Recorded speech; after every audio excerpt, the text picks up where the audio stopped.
UAAP Chismis, Lian de Guzman at Angel Canino nalilink, may nakaraan nga ba? Itang from UP, ka-love triangle din?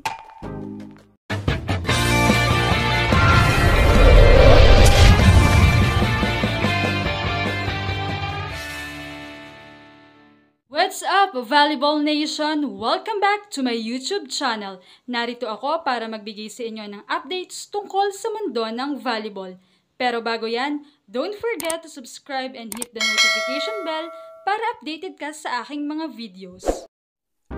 Dahil nga isang linggong pahinga ang ating mga UAAP players ay chikang love story muna tayo. Well, hindi nga lamang intense na labanan ang nagaganap ngayon sa UAAP, pati na rin ang kinig mula mismo sa ating mga players.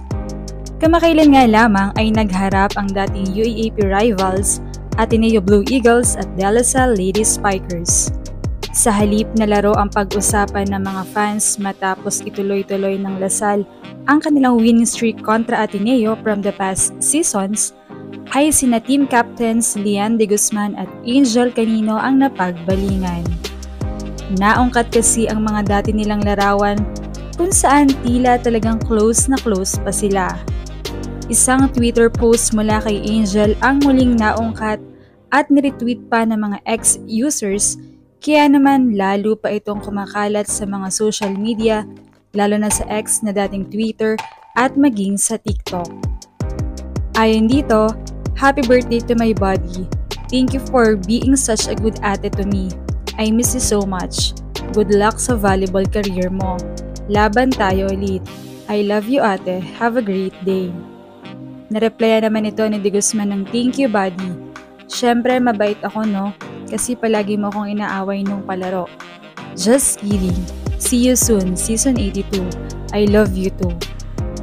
Meron pang tweet noon si Lian noong 2018 kung saan kabilang pa siya sa FEU Tamaraws na game day, at nareplyan naman ito ni Angel Canino ng "good luck" with kiss emoji, at nagreply muli si De Guzman ng "thank you" with heart emoji. Subalit napansin naman ngayon ng mga fans na mukhang wala na silang pansinan. Parang wala na silang pinagsamahan at parang hindi naging close noon. Kaya naman dito na tinukso ng mga fans na what if daw ay may mga unresolved issues sila. Baka raw may nanakit o nasaktan sa isa sa kanila at walang closure. Biro pa nga ng ilan, ang tagal naman ng round 2. Gusto ko na ulit makita ang hampasan nilang dalawa. Hampas ng kahapon. Sana ma-facial ni Angel si Lian or ma-facial ni Lian si Angel para maglapit silang dalawa. Tweet pa ng isa. Nakakatawa, parang lahat nakikisa sa love story ni Angel at Lian. Sebo man o lumot, sana laging ganito. Utang na loob one sport, interviewin niyo rin si Lian, pakitanong kung mahal pa niya si body angel niya. Tabang-tawa ako sa mga tweets about Angel and Lian. Samantala ay pati si Itang from UP ay ini-issue rin at love triangle daw ang atake. Kaya naman ang tunay na battle of katipunan daw ay ang laban ni Lian at Itang sa puso ni Angel. Lalo pa kasing pinag-usapan ito ng interviewin si Itang patungkol kay Angel at nagbibiro pa ito na totoo at what if pwede naman.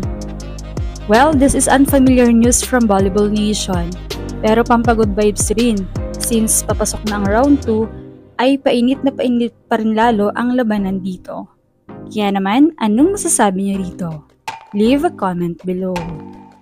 Thank you for watching and don't forget to subscribe.